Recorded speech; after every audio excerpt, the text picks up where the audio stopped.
and welcome to episode 2 of Knitting at the Creek podcast. My name is Ashley, and I'm coming to you from our small farm in southwest Missouri, where I live with my husband and our 2 boys. You can find me on Instagram at Spur Creek Farm, or you can email me at spurcreekfarm.mo@gmail.com. I feel like I have a lot to talk about today. It's been just over a month that I podcasted. I told you I didn't know how often I would be able to podcast. It's been pretty busy. We took our first camping trip in our new camper, and I've had some health stuff, and I just haven't really felt like podcasting. Plus, it is gardening season. So I have been in the garden. In fact, I can see it outside my window right now, but I have been in the garden for the past 2 or 3 weeks. It's been very, very rainy, and so whatever dry weather we get, I will go out and I will finish planting my garden. I think I have everything in except my pumpkin patch. So hopefully I can get that in. I have the seeds started. So we're actually going out of town this weekend, my husband and I, for our anniversary and a little family trip to see family, and my boys are staying here. So all they need to do is to keep those alive, and my dogs, and not burn down my house. So we'll see. But before we get started, I wanted to share with you one of my Mother's Day gifts. I'm drinking a cup of coffee. This is from In the Potter's Hands. My husband got it for me for Mother's Day. He also got me a little something else that I'll show you. It's on one of my projects. He did good. And then my boys got me some David Austin roses. They actually got them several weeks ago, and one of them is getting ready to bloom. So you should be able to see that in my intro video. I'm so excited for that. I've always wanted David Austin roses, and I've just never done it. And so they got me, each boy got me one. So I think one's like a peachy one, and then one's like a real pretty cream color. So anyway, we're gonna sip on that. So let's just get right to it. So I don't have any completely finished objects, but I do have some half finished objects that I'm pretty proud of. I've been devoting a lot of time to, and I'm sorry for the lighting, we're having storms and then sun, and so we're just gonna deal with it. But I have been spending quite a bit of time knitting on each project. So I haven't chosen like one project specifically and just have knit on it exclusively. I will like choose a different project each day and work on it. And then hopefully I will be able to finish these. But the first one is a finished sock. Yay! I actually finished this one, last night. While my husband and I were watching TV, and it's really hard to show. I haven't blocked it. I don't even own sock blockers. I've been looking for some at the antique stores because that's really what, and I'd like to just hang them over here, but anyway. So this is my World of October socks in a tin can knits pattern. Let's see if I can find it. I know that last time we talked, I said I had started these like a long time ago, and I don't know if I could find the project page. Probably not. Bear with me. Yes, okay. So this was my hand-dyed yarn on an 80-20 base. I used a US size 1, and I'm doing I didn't write it down. It's a tin can knits pattern. It's either the barley or the rye socks. I'm pretty sure it's the rye socks. I didn't really like follow the pattern. I had made these socks in a worsted weight. That was actually my first pair of socks. And I had made the hat pattern. And so I kind of just remembered it, and I counted and, evened out my stitches. So I didn't even really bring up the pattern. So I'm pretty sure that's what that is, but these are done. Have I casted on the second pair? No, I have not. Will I? Yes. Eventually. I feel like, so I have a lot of half-finished socks. And so my goal this week is to at least get them all cast on. We'll see. I did 25 rows for the cuff and a 2x2 rib. I don't know how long I did the leg. I didn't write it down. Probably should have done that. I did a slip stitch heel flap and gusset, and then I do 60 rows for my foot, and then I do a rounded toe. So I'm last time I podcasted, I told you guys that I wasn't really excited with this yarn. I wasn't liking it, but I like it now. I feel like it's very kind of mid-century modern if you're not thinking in the lens of like fall, which I'm very weird. I don't like to knit things that are fall themed any other time but fall. I don't like to knit Christmas things, like Christmas colorways any other time than Christmas. Spring colorways, like same thing. I'm very much a seasonal like color person. Like there's a clear definition of when things need to be worked on. So this was a challenge, but I got it done. So it has helped that we've had some really gloomy rainy days, and it has kind of felt like fall. Not really temperature wise, but anyway, this is being held in This Handmade Life by Olivia, one of her bags, and then a little stitch marker by my friend Amanda of Shop Wild Bonnie. I love this bag. I'm actually going to, I'll show you now. This lighting. I'm going to be changing this bag out for this new bag by Olivia. I had to have it. It's green, which is my favorite color. And it has all the seed packets. And then inside is this, whoops, let's open it up. This gorgeous green gardening fabric. I love it. I love it. I had a shawl in here and it quickly outgrew that. So I'll show you guys that here in a little bit. But, oh, I guess I should share with you what I have on. This is my Soldatna. I think that's how you say it. By Caitlin Hunter. I knit this probably 3 years ago now. It's DK weight. It is 100% superwash merino wool. I believe I did some clubs or like kits to do. Yes, I did kits whenever I was dyeing yarn. And this was like the spring garden kit or something like that. So I did change it up a bit. I redid the neck. So I knitted the neckline and then I did redo the neckline. This was pre-knitting book, and I did not keep any notes on Ravelry. So I don't know what I did exactly, but I do know that whenever I did this, I felt choked, and I don't like things on my neck. So I know I ripped it out and redid it, but I don't remember what I did. I'm pretty sure I opened it up, picked up less stitches, I think. But I'm pretty happy with it. And I also, since it's kind of a summery top, I didn't want a lot of that color work on the body. So I'll stand up real quick so you can see it. So I just did the plain stockinette down here. I know the pattern has you do like little color work through here, and I didn't want to do that. So yeah, I actually don't wear this a whole lot because I don't have anything to wear with it. And I just got these pants from Old Navy, and I thought, you know what? I need to wear something knitted today, even though it is hot. I have my air conditioning cranked down just so I can wear this. But these little linen pants actually look really cute with it. So, I mean, yeah, I think it goes. But this is, I don't know, have you ever knitted something and then thought, it doesn't match anything I own? I've done that quite a bit with things, and it's like, what, I don't know.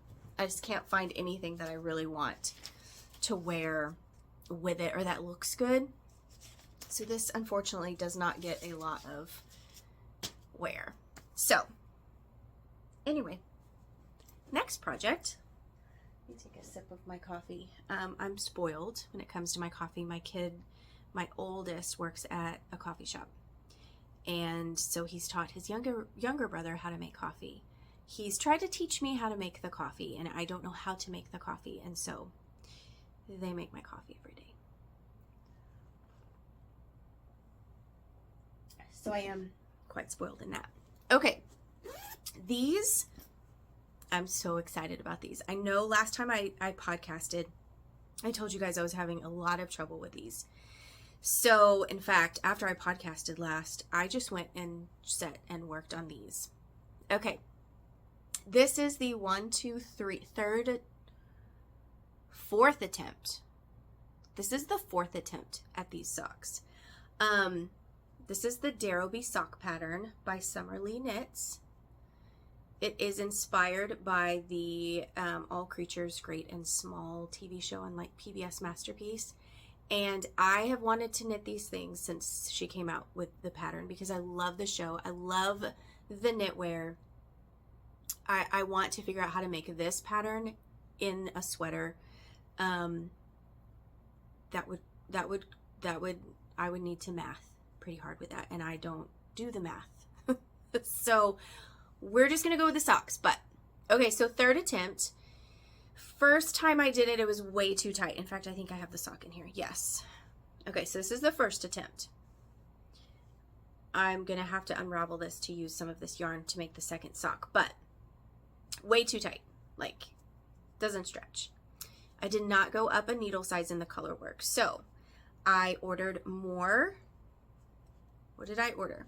So these are knit on a US 1, but I ordered US 2, 2.75 millimeter needles to go up whenever I did my color work. So I did that, and I knitted fairly loosely, and the second attempt was way too loose. Like it was almost like I'm an 80s girl, and so like when my mom would dress me, she would like scrunch her socks down, you know, those really loose socks.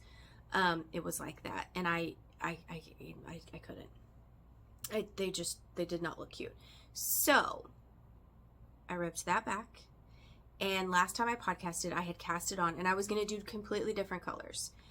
And as I was watching my podcast back, I looked at that sock and I thought, I can't. That's hideous. It doesn't it doesn't look like the theme of the pattern. It didn't follow it very well. So I ripped that out, and I went back to kind of my original colors. I think I changed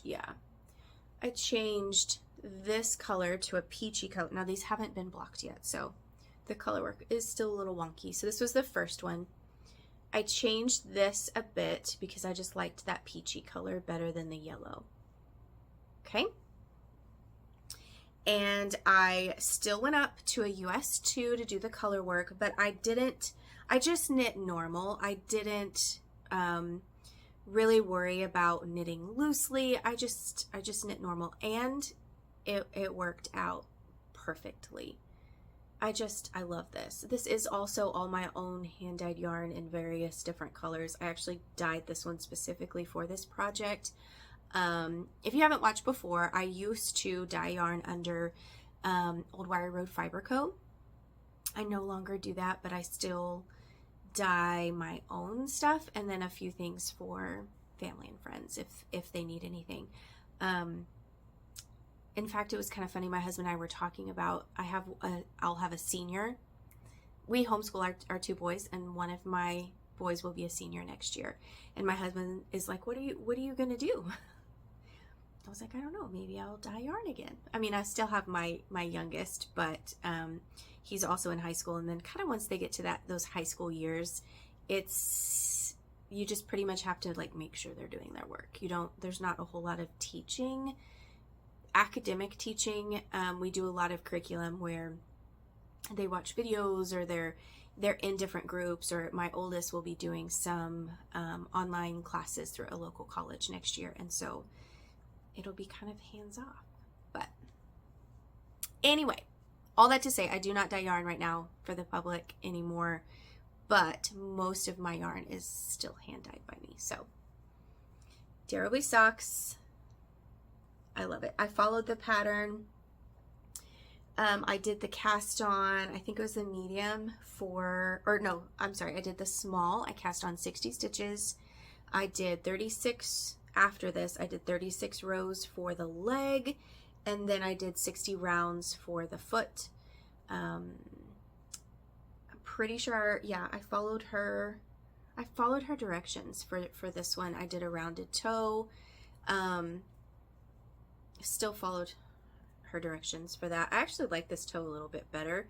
It's a little bit wider than what I normally do my toes, but it fits really, really well. And I love the texture of this sock. I think it's so pretty. So I'm excited. These will be the next ones that I cast on, because I hope to take them on our trip. I don't know. I don't know if I will though, because we're flying and I'll have to use DPNs. And then I feel like if they decide, I've had, normally I don't have any problems flying with needles as long as they're, you know, covered in a needle minder or something. But there was one time where we had a really rude guy and he took my needles, and I would kind of be devastated if they took my needles out of these projects. So anyway, this is being held in a Shop Wild Bonnie bag by my friend Amanda. It's really pretty. Nice canvasy. There's dog hair all over it. Anyway, okay, so that is second pair of socks. Here is the third pair of socks that I was able to finish one sock. These are my Padme socks. This yarn is Padme by Havriland. I don't know if she still dyes yarn. I've had this for a while, and I went to look. I went to look on her Etsy store, and I didn't see it. So that's not really saying much. I didn't put a lot of effort into it, but I don't know if she's still dyeing yarn. But I love these socks. They're self-striping. I did just my own deal. These are knit on a US 0. I have started to knit with US 0s for my socks because I just like the fit better. I'm starting to loosen up quite a bit when I knit, and US 0 fits me well. I could go down to 60 stitches and keep with the 1, but I do like the fabric that the 0 gives me.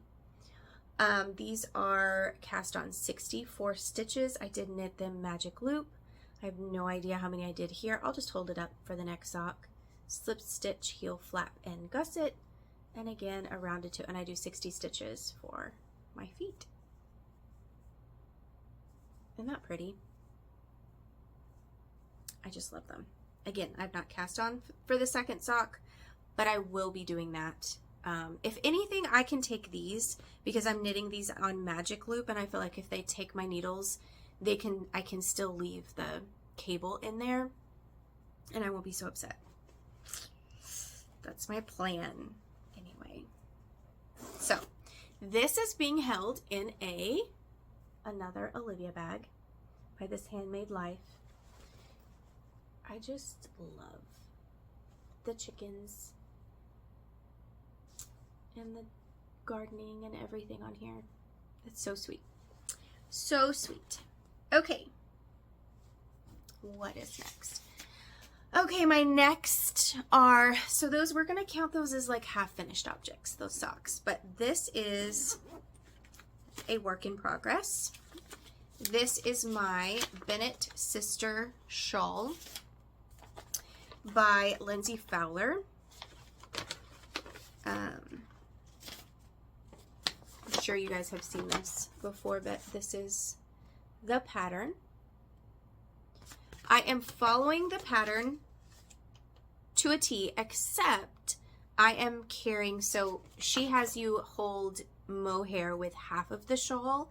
I'm holding mohair with throughout the entire shawl. I just wanted something a little bit warm and cozy. So yeah, so last time we talked about this,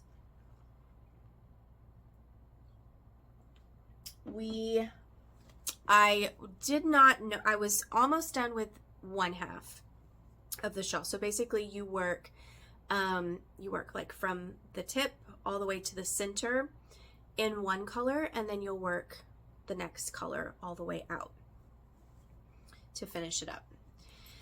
And I had a colorway that I thought I was going to add to it, and I just wasn't sure.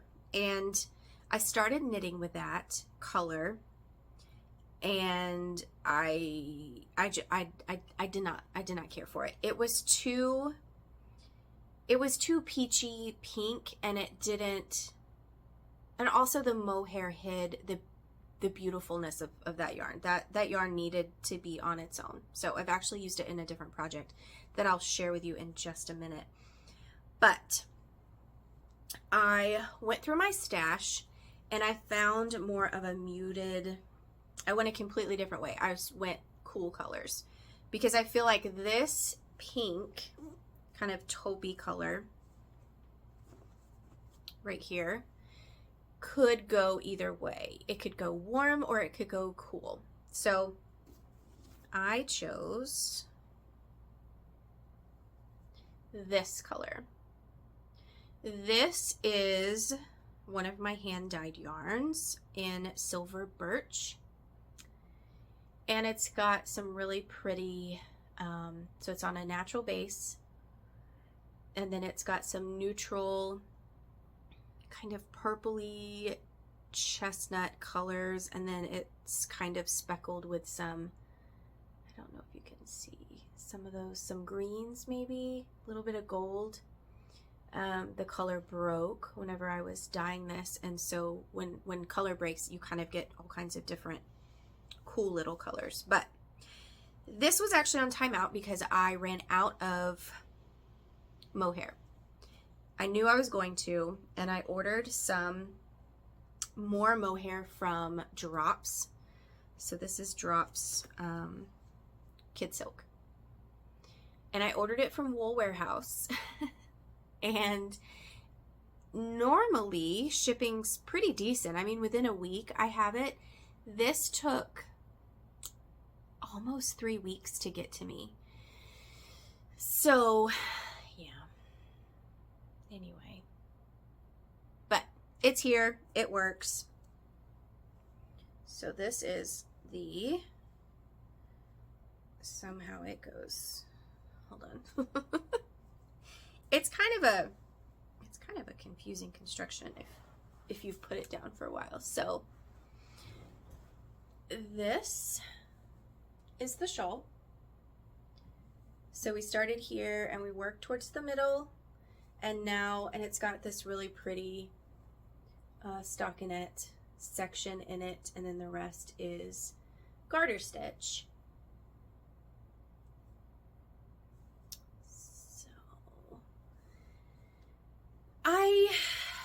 I'm still, like, as I'm looking at it now, I'm still not 100% pleased with it. I just feel like the colors don't go very well together. But I do think once it's completed and I add, so you add tassels, and I kind of mix the colors in the tassels, I think that might bring it all together. I think I said last week on my podcast, or last time I podcasted, that I like cohesion. And I think just the stark change in colors is what's throwing me off. Because I do think that, you know, these can work together. But I don't know. I don't know if I like it or not. I do love the pattern. I mean, the pattern is so much fun to work on. I'm thoroughly enjoying it. It's very mindless. It's such a squishy, soft, I have mohair going up my nose. Squishy, soft, warm shawl. So I thought about ripping it back, but I didn't have anything in my stash that went with this, that went better with this, I guess. And but then I thought ripping it back with all this mohair would be an absolute nightmare. So I'm not going to do that. I'm just going to finish it and see, and then if I don't like it, I will put it in a box for another gift knit, a prayer shawl or something along those lines. But I don't know. Yeah, you can kind of see the transition a little bit better in this section. It's okay. It's okay. We'll see. I have a little stitch marker on here. Progress Keeper from Lock and Lou. She's so talented. I love it so much. Okay. I actually need to get this into a bigger bag, so I'm not going to put it back in there, but this is also being held in a bag from This Handmade Life by Olivia. It's so cute. I love it. And now, I think this is my final project. So, we went camping. We went to Kentucky, just over the state line at Columbus Belmont State Park. We just stayed for the weekend. It was so beautiful, but it rained. So I had quite a bit of knitting time. And I had this skein. So this was the skein that I was going to use in my Bennett sisters shawl. And I brought it with me. I brought all of my needles, and I was just going to make a hat out of it because I thought, it's a single skein. I don't really have anything that goes with it in my stash, and it needs to be turned into something beautiful. I just love this color. Yes, I dyed it, and so I feel bad about, I guess, tooting my own horn, but it's very much my colors. The peachies, the golds, it's got some oranges, greens, pinks. It's so pretty. So I was just gonna make a hat out of it. I even watched Amber's podcast from A Lovely Yarn. She did, I think it was 25 patterns for like that special skein of yarn, and I still couldn't find anything that I wanted to make. So I got on Ravelry, and for whatever reason, this shawl popped up. It's a Stephen West shawl, the Pagoda Shawl. Oh, I know why it popped up. So you can do, it has two versions. It has a smaller version, almost like a little neck scarf, and then it has a larger version. So I could have used this to make just this one skein with the smaller version. And so that's what I cast on for. If you make the larger version, you just continue on and you continue on to add colors. So I thought, I'll just make this. I loved the pattern. I thought it was really pretty, but I really loved the larger version, the way that it fades. I'll see if I can put a picture up here of it. But I went ahead and casted it on, and I thought when I get home, I will look and see if I have anything that goes with it. So I've casted it on. It's so pretty. I love these colors. Also, this is my other Mother's Day present my husband got me. It's another Lock and Lou charm with a little snail on the mushroom. Just her attention to the teeny tiny details it just amazes me. But anyway, so this is the start of my Pagoda Shawl. And I'm calling it my Downton Abbey inspired Pagoda Shawl because I'm using a few more Downton Abbey colors that I had dyed up for a club. So I'll continue on with this until I'm ready to move on. But then the next color I'm going to be working into it. Like these colors, I just feel like they're going to be so perfect. This is, I don't remember what this was called, but it has really pretty greens and oranges. It's pretty much the same as this one, but it's got some deeper hues to it. So it's going to be a good fade. And that's what the Pagoda Shawl does. And then after that, we're going to edge it in this really pretty purpley pink blue colorway. So it's quite a bit different than this one. I don't think it's going to fade seamlessly, but I think it's going to give me that dark contrast as you saw on the bottom. So here are the colors that I've chosen, and I think it's going to be so pretty. I'm very excited for this project. This will be the project that I probably work on the most on our trip, because it's one of those things where I am stuck, where I can't put it down. I love the construction of it.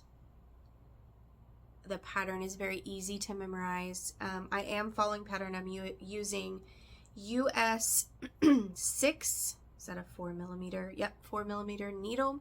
All of my needles are Chaogu, except I have started using some, what are those DPNs? I think they're Knit Picks. Sorry, the light is not my friend today. It looks like we're going to get another storm. It has rained. I think we've got 2.5 inches in the past. We're supposed to get 2.5 inches by Thursday or Friday, so that's a lot of rain. I think that's all I have to say about this. I hope to make quite a bit of progress on this by the time I podcast next. And I would love to finish at least 2 pairs of socks by the time I podcast next. But normally that's all I knit at this time is socks. And I'm just not feeling the socks. I'm feeling shawls, which is really weird because I don't, like I said last podcast, I don't wear shawls. But maybe I'm going to start. Maybe I just haven't found the right shawl. So this is being held in a bag that Olivia made for me for Christmas one year, several years ago. And it's one of my favorite. I use it quite often. So I think that's it. I just have a couple things that I have been working on spinning. So I did harvest. I keep it in a jar. So when we ran our raw milk dairy, I have 1/2-gallon mason jars everywhere. So before we switched over to like the milk jugs, the plastic milk jugs, we used 1/2-gallon mason jars. And I have so many 1/2-gallon mason jars. So I've been storing. I don't have a good storage area. We live down in the valley. There's so many bugs. So I just keep my yarn, my wool, everything in 1/2-gallon mason jars. I mean, it works. It's not very, at least I can see it. But I know they're going to be safe here from bugs. But I'll get out just a little bit of this. So this is my first harvest off of my French Angora dough. She's a broken blue. Guys, I wish you could feel this. It's like a cloud. She has gorgeous fiber. White and blue, very little guard hairs. I'm just obsessed with her fiber. So she blew her coat, and so I was able to pluck. Oh, I've got Angora everywhere. I was able to pluck, I think I got 6 ounces off of her.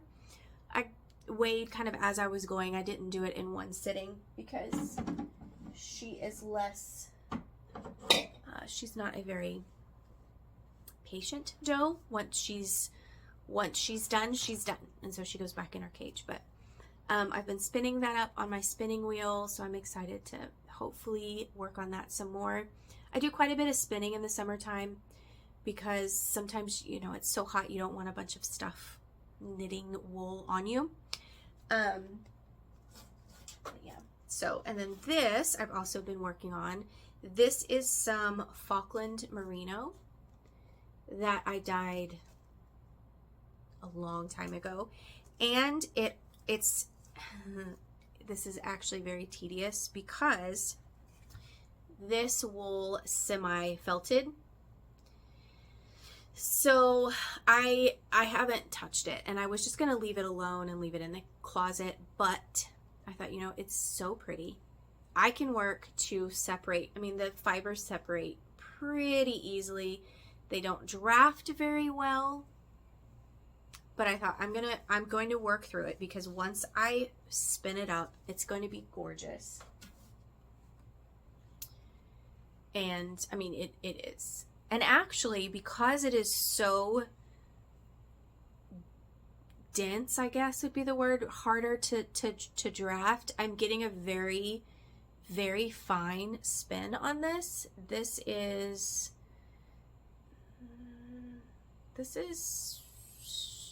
light fingering, I think. But it's going to be very, very pretty once I get it spun up. I think I'd like to make, Andrea Mowry has a couple hand spun shawl patterns that I think would be, see, there we go, more shawls. I'm holding this in a basket from a thrift store. I love to collect baskets. In fact, I went to an auction, a couple weeks ago, and they had a bunch of baskets, like trailer loads of baskets. I got there at the tail end of it, and they were like, people had just like walked away. They were no longer interested. They had gotten what they wanted, and so they're like, you know, one money entire trailer. I got the rest of them. A lot of them were, you know, no good and just needed to be trashed, but I got an entire trailer load of baskets. Here's one of them. I got an entire trailer load of baskets for $5. So I thought, I mean, they're not, some of them are not handmade, some of them are, you know, store-bought, but I don't care. It's holding my craft supplies. I have this shelf system right here, and I needed baskets, so I have baskets.